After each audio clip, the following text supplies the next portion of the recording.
What is SubClip? Well, it is essentially to take a section of the source clip and then turn it into just a regular clip that resides in the media pool. Now, to do that, what we need to do is to create an in and out points first in the source clip.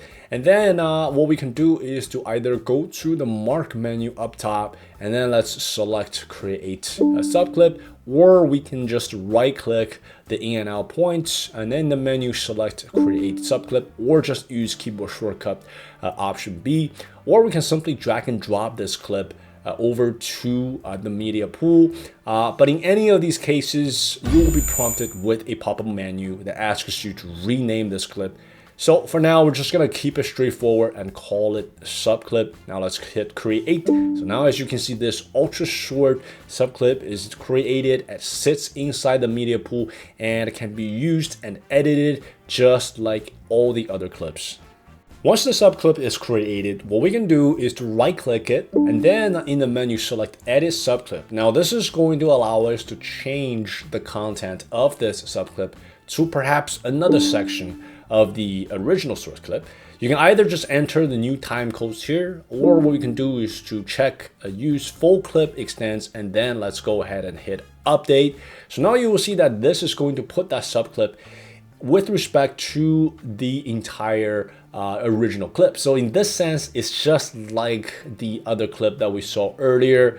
There's no difference at this point. But what we can do here is to change, for example, the endpoints of the subclip.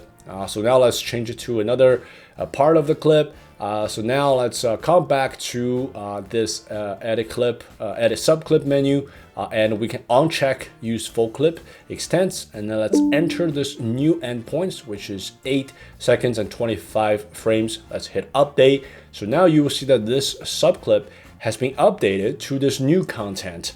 So with just a few clicks, you can edit the subclip content, so it's not fixed by any means.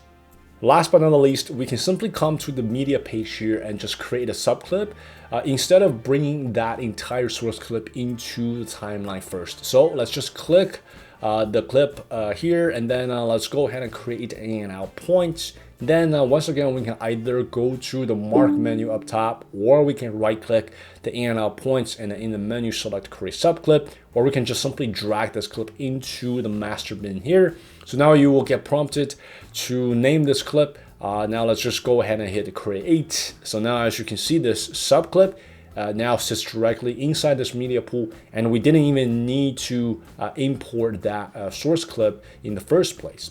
All right, guys, so I hope this tutorial helps, and a subclip is extremely helpful if you have an ultra long footage and you just need to sort of cut it up into little subclips, little clips first before you use it in your editing.